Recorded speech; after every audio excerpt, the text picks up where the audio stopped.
तो अंततः ऋषिवर शिलाद को अपने पुत्र के रूप में प्रभु महादेव के नंदी अवतार प्राप्त हो ही गए।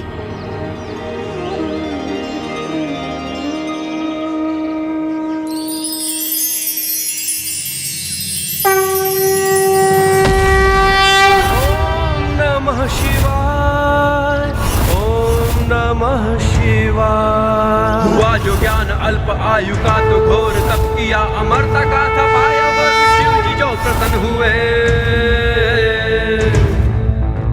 अधिक हो अपने लक्ष्य से मृत्युमय से मुक्त हो, अधिपति गणों के बन के आज भी नियुक्त हो। हमारे गृह में तुम्हारा स्वागत है।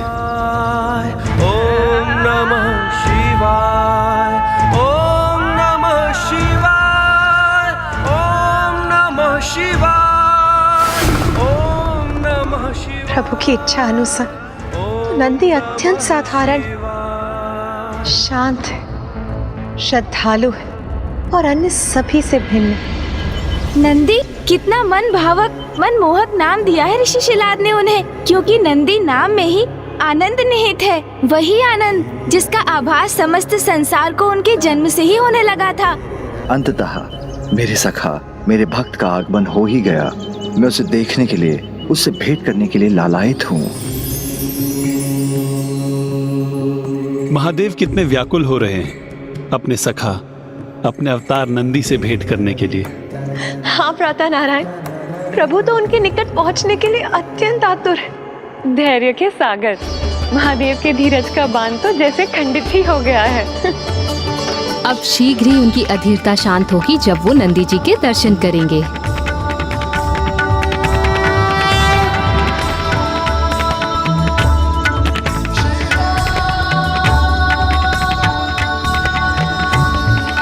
अपने अवतार के माध्यम से अब मुझे पिता के स्नेह का अनुभव भी अवश्य प्राप्त हो जाएगा।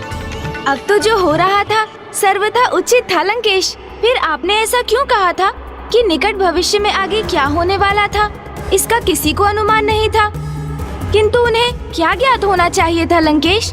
उस आनंद की अवस्था में सभी ये भूल गए थे कि जन्म लेने के उपरांत जीवात्मा को अपना पूर्व परिचय स्मरण नहीं रहता। प्रभु महादेव से उत्पन्न नंदी अवतार तो अब कदाचित उस स्वच्छ आकाश की भांति थे जिन पर स्मृतियों का कोई मेघ शेष ही नहीं था। अपने पिता के साथ के संबंधों की स्मृति भी नहीं। वो तो उस घटना को भी भूल गए थे जिसमें उनको अपना नाम प्राप्त हुआ था। आश्चर्य, स्वयं पिताश्री के अवतार नंदी जी को कुछ भी स्मरण नहीं था। हाँ गौरी पुत्र, और इसीलिए तो अब उन्हें सब कुछ पुनः सीखना था, समझना था, जो उस समय उनके लिए अत्यंत कठिन भी प्रतीत हो रहा था, क्योंकि बाल नंदी के रूप में जन्म लेने के उपरांत कुछ समय तक उनके मुख से एक शब्द भी प्रकट नहीं हुआ। पुत्र, इसे खीर कहते हैं। अच्छा बोल के बताओ, खीर अति स्वादिष्ट होती है, ये ज्ञात करना चाहते हो?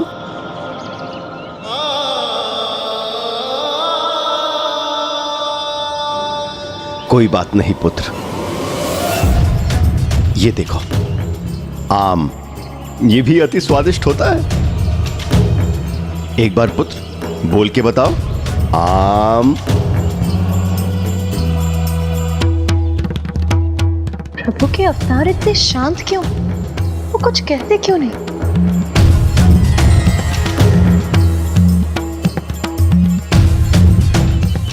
मेरे सखा का इस प्रकार शांत रहना तो उचित नहीं। इस प्रकार मैं उनसे कोई संवाद कैसे स्थापित करूंगा? अच्छा पुत्र, मुझे भली भांति ज्ञात है कि तुम मुझे पहचानते हो। चलो बताओ मैं कौन हूं?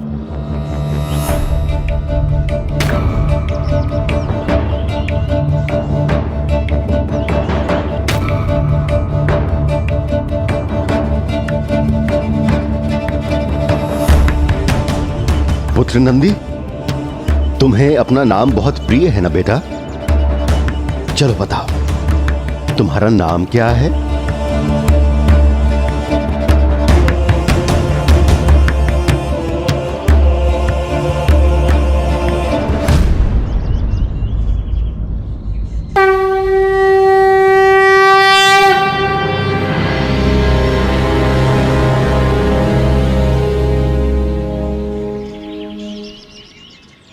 प्रभु, प्रभु मैं ये बात समझने में असमर्थ हूं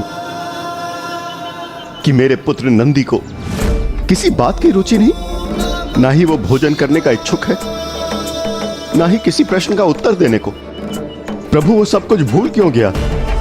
मैं कब तक अपने पुत्र को इस प्रकार विवश होते देखूंगा? प्रभु, आप पुनः मेरी परीक्षा तो नहीं ले रहे? कृपया करके बताइए प्रभु।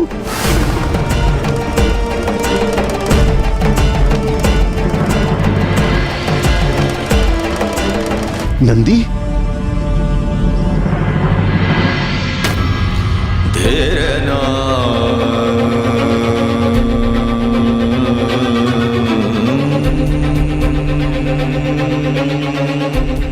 अब तो मेरे मन में अपने पुत्र के प्रति चिंता जागृत हो रही है।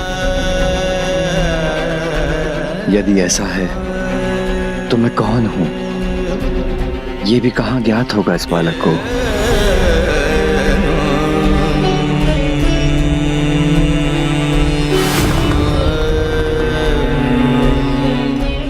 मुझे विश्वास, जब प्रभु ने कहा था कि उन्हें एक साधारण, श्रद्धालु, शांत और भिन्न भक्त एवं सखा की आवश्यकता है, तो वे कहीं इस प्रकार मूक रहने वाले बालक की कल्पना तो नहीं कर रहे थे।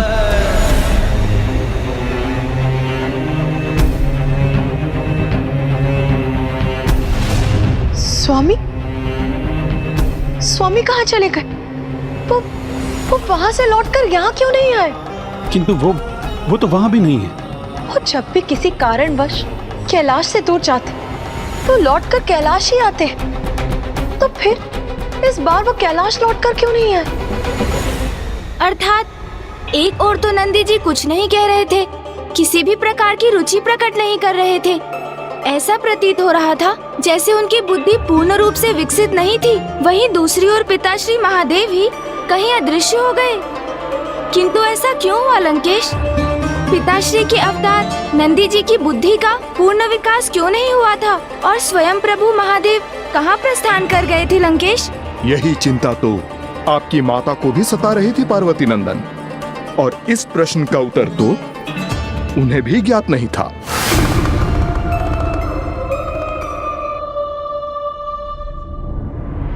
महादेव एक दीर्घ अवधि से अपने सखा अपने नंदी जी से भेंट करने की प्रतीक्षा कर रहे थे, किंतु नंदी जी को ऐसी मूक अवस्था में देख वो अवश्य अपने दुख को शांत नहीं कर पाए होंगे और दुख से व्याकुल होकर एक स्थान पर स्थिर रहना अत्यधिक कठिन होता है। कदाचित महादेव वैरागी बन यहाँ वहां भटक रहे होंगे।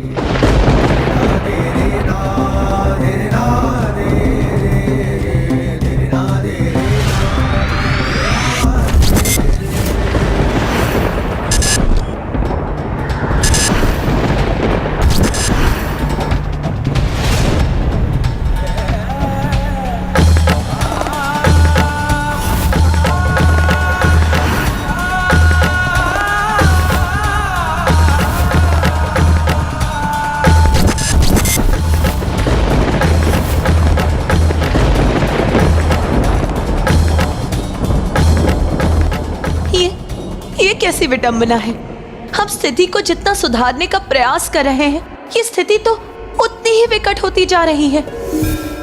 एक और महादेव अपनी सुध बुद्ध खोकर वैरागी के समान इधर उधर भटक रहे हैं, और दूसरी ओर नंदी जी, जिनके जन्म से हमें इतनी आशाएं थी, उन्हें तो जैसे किसी बात की सुध बुद्ध ही नहीं। ऐसे में स्वामी और उनके भक्त एक दूसरे का सानिध्य कैसे प्राप्त करेंगे, और स्वामी पुनः अपना स्वाभाविक मनोभाव कैसे प्राप्त करेंगे? कितनी दुखद बात थी ना ये लंकेश। नंदी जी के आगमन से कितने आनंद का वातावरण उत्पन्न हुआ था, और फिर अचानक सभी पुनः उन्हीं को लेकर इतने चिंतित थे। तो क्या ये मात्र भावी आनंद अवस्था की पूर्व की एक स्थिति थी, अन्यथा किसी गंभीर समस्या का संकेत?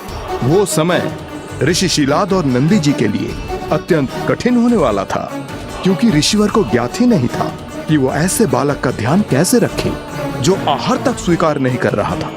और जब बालक नंदी पूर्ण रूप से मूक हो गए तो पिता शिलाद ने उनका मन बहलाना चाहा, किंतु पुत्र की दशा देख अब सभी ने उनका उपहास उड़ाना आरंभ कर दिया।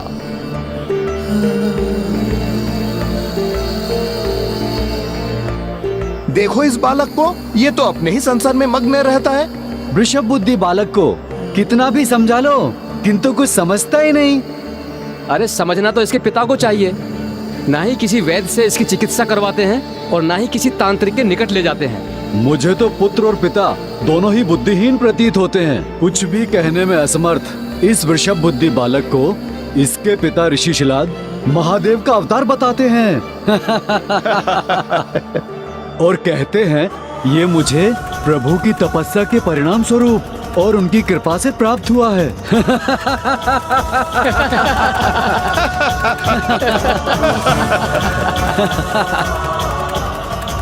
प्रभु की ये कैसी लीला है, अपने अवतार की ऐसी अवमानना कैसे स्वीकार कर रहे हैं वो।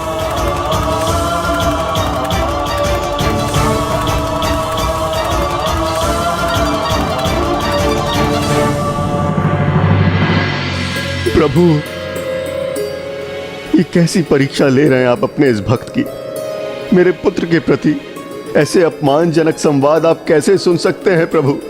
आपके अवतार के प्रति लोग संदेह व्यक्त कर रहे हैं, स्वयं मुझ पर संदेह प्रकट कर रहे हैं प्रभु। क्षमा चाहता हूं प्रभु, आपके प्रति भी संदेह व्यक्त कर रहे हैं।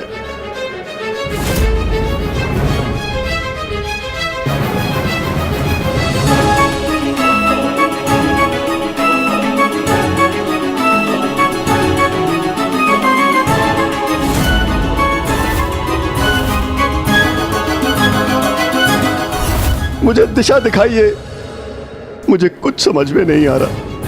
मुझसे कुछ त्रुटि हुई है प्रभु, जिसका आप मुझे दंड दे रहे हैं। अब जो भी हो प्रभु, किंतु अब मुझसे मेरे नन्हे पुत्र की ऐसी अवस्था नहीं देखी जाती। कृपया अपने अवतार की सहायता करें प्रभु।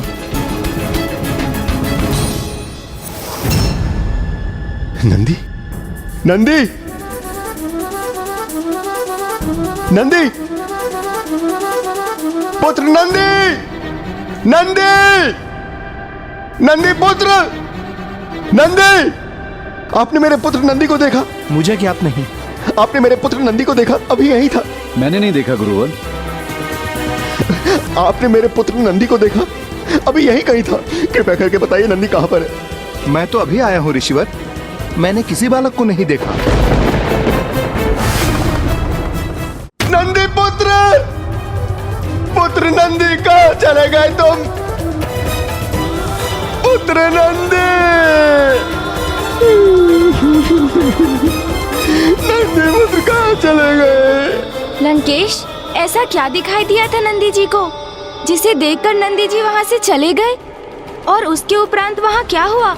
ऋषि शिलाद ने नंदी जी को कैसे ढूंढा? नहीं गौरी पुत्र, नहीं ढूंढ सके वो बालक नंदी को, क्योंकि वो तो गांव के भीतर ही उन्हें ढूंढ रहे थे और इसका तो उन्हें तनिक भी आभास नहीं था कि वो नन्हा बालक अब अत्यंत भयंकर वन में प्रवेश कर चुका था और अब शीघ्र रात्रि भी हो रही थी।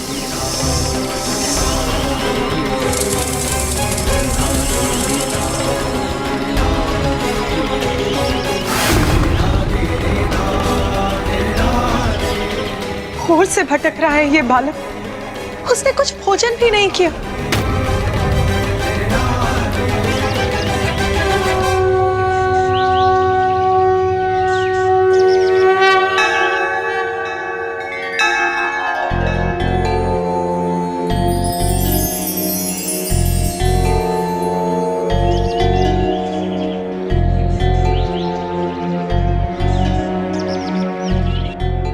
अब इस बालक को भोजन कराने की व्यवस्था मुझे ही करनी होगी। सौंदर्य रत्नाकरी, निर्धूताखिल घोर पावन करी, प्रत्यक्ष माहेश्वरी, प्राणेयाचल वंश पावन करी, काशीपुराधीश्वरी, भिक्षां देहि कृपावलंबन करी, माता अन्नपूर्णेश्वरी।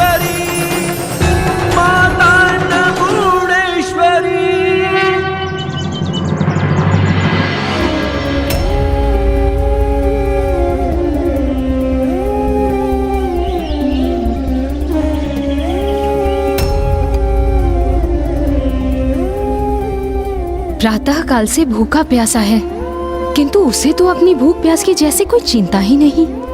ये अबोध बालक इस सघनवन में कैसे सुरक्षित रहेगा, जहाँ वन्य पशुओं का प्रभुत्व है।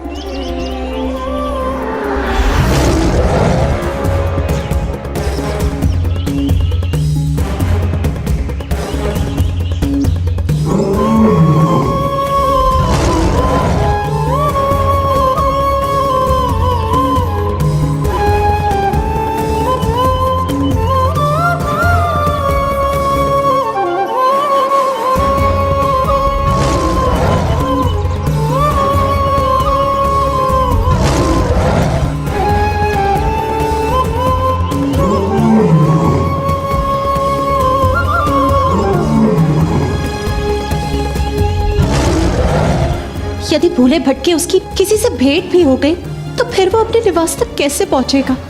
किंतु वो तो एक शब्द भी नहीं बोलता, फिर तो उसको कुछ भी पूछना कैसे संभव है? और ऋषि शिलाद उसे कैसे ढूंढेंगे? प्रतीत होता है इस स्थिति में तो हमें ही हस्तक्षेप करना होगा। किंतु हम किस प्रकार हस्तक्षेप कर स्थिति में सहायक बनेंगे?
प्रभु की कल्पना तुम में पूर्ण रूप से सार्थक हो रही है पुत्र। कितने कोमल, कितने साधारण, शांत, औरों से भिन्न हो तुम। किंतु इतने शांत भी क्यों हो पुत्र कि कुछ कहते ही नहीं? अपनी भूख प्यास का आभास भी नहीं होता तुम। कुछ तो कहो पुत्र।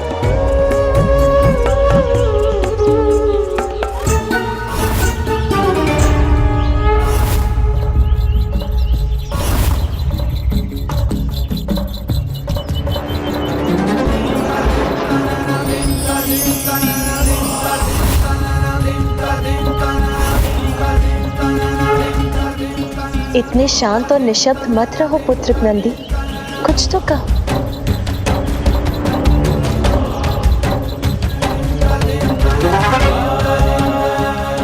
शिव शिव शिव।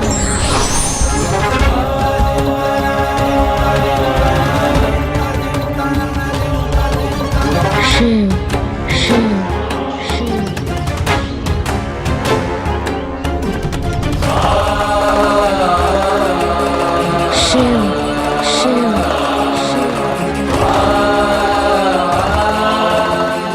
तुम्हारे मुख से प्रभु का नाम सुनकर मैं अत्यंत प्रसन्न हूँ पुत्र। किंतु तुम्हारे प्रभु यहाँ नहीं, वो तो तुम्ही से भेंट करने वैरागी का रूप धारण कर निर्जन स्थानों पर भ्रमण कर रहे हैं पुत्र।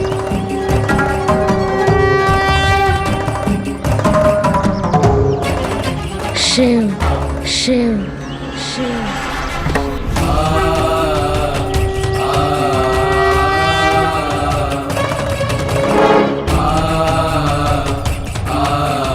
शिव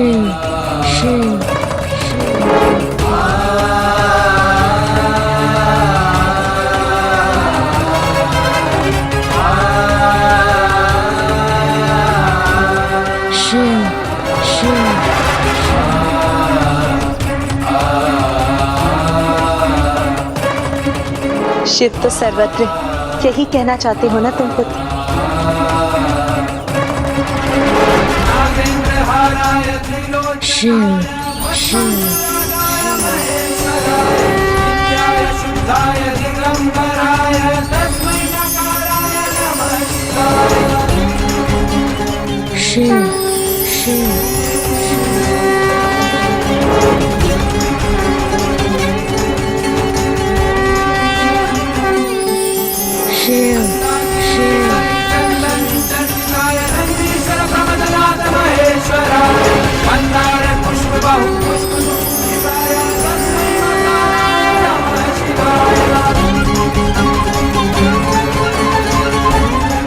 अद्भुत।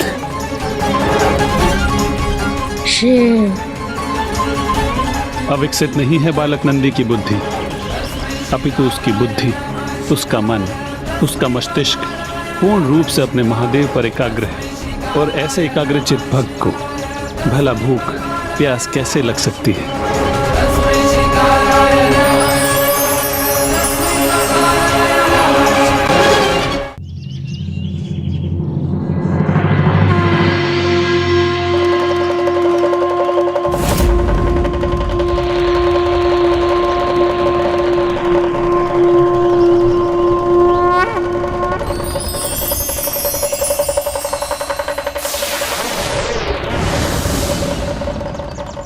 तुम उचित कहते हो। इस समस्त संसार शिव ही, ब्रह्मांड के कण कण शिव ही।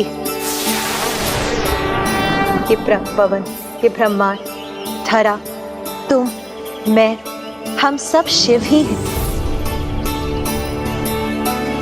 इसे ग्रहण करो पुत्र। इस भोजन के कण कण में भी तो शिव ही है, फिर तुम इसे अस्वीकार कैसे कर सकते हो?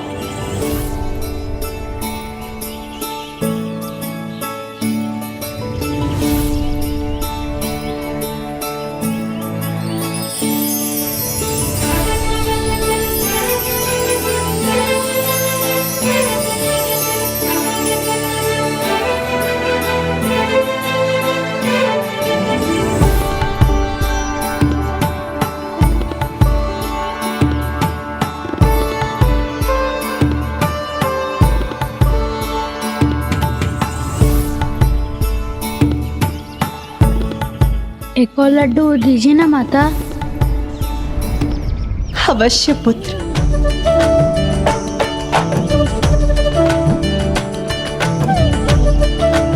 अर्थात माता के हाथों से प्रथम भोजन स्वीकार करते ही नंदी जी की शांत जिह्वा को स्वर प्राप्त हो गया।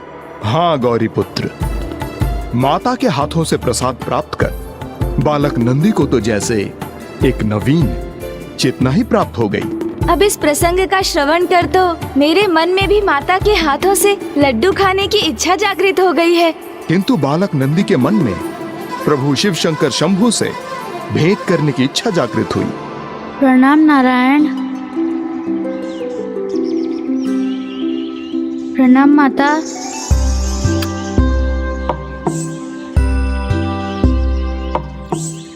मेरा अभाग्य है कि मैं आप सभी के दर्शन प्राप्त कर पाया, किंतु माता आप सभी यहाँ आए, महादेव नहीं आए।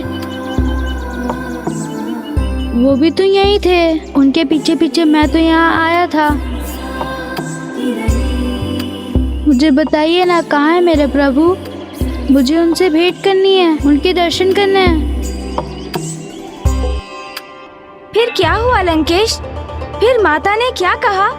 माता बालक नंदी को ये बताकर चिंता में नहीं डालना चाहती थी कि अब प्रभु एक वैरागी के समान यहाँ वहाँ भ्रमण कर रहे हैं।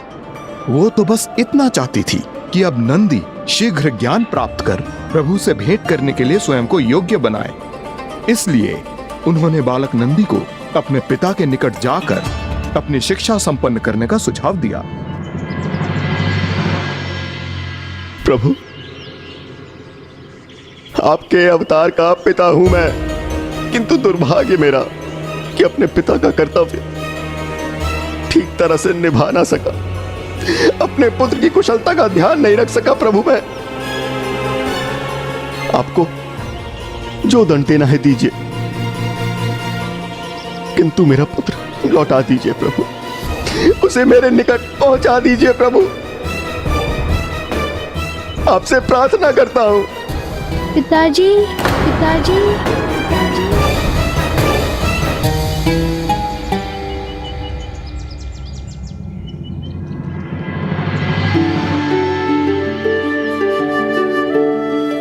पिताजी मैं लौट आया। नंदी पुत्र, नंदी तुम सकुशल हो?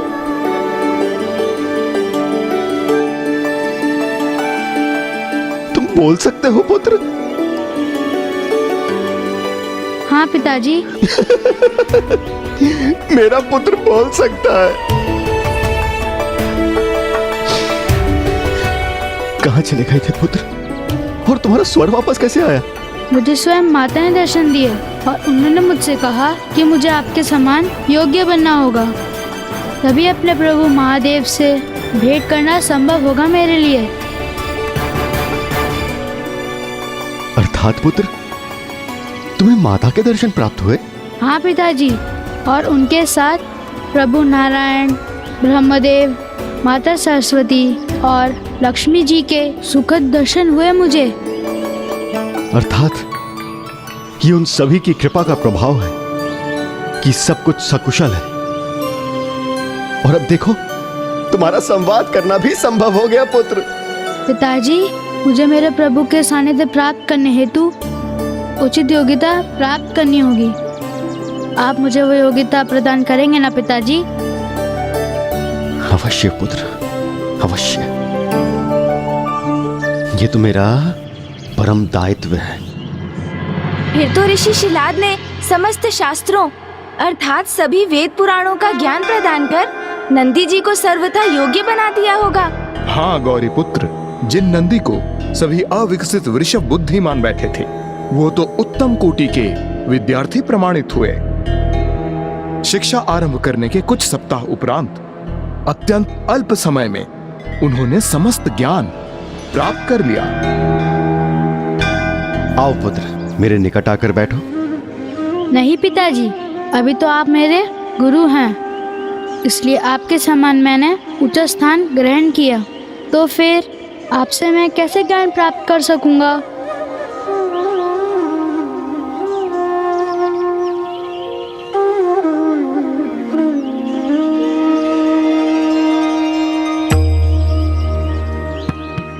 हे गुरुवर, मुझे और ज्ञान प्रदान करने की कृपा करें।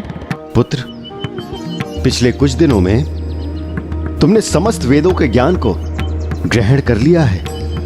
आज ये अंतिम पाठ आत्मसात करने के उपरांत तुम्हारी शिक्षा पूर्ण हो जाएगी।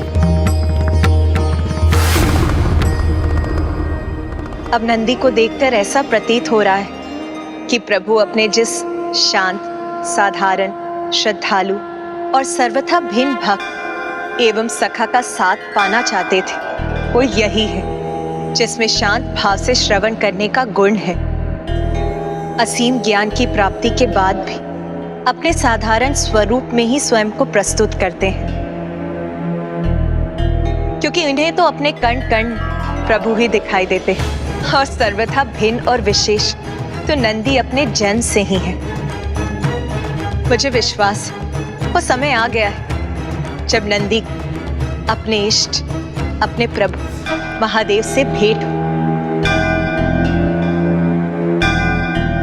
अन्यथा ज्ञात नहीं महादेव कब तक वैरागी बनकर इस प्रकार भ्रमण करते रहेंगे, और समस्त कैलाश आतुरता से उनके लौटने की प्रतीक्षा कर रहा है, और उनसे रिक्त कैलाश को देख पाना मेरे लिए भी असहनीय है। किंतु उसके पूर्व हमें यह सुनिश्चित करना होगा कि नंदी अपने प्रभु से भेंट करने योग्य है या नहीं।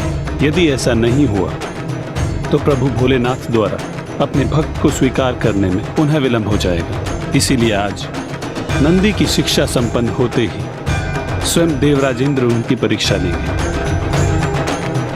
इंद्रदेव की परीक्षा किसी भी प्रकार से सरल नहीं थी।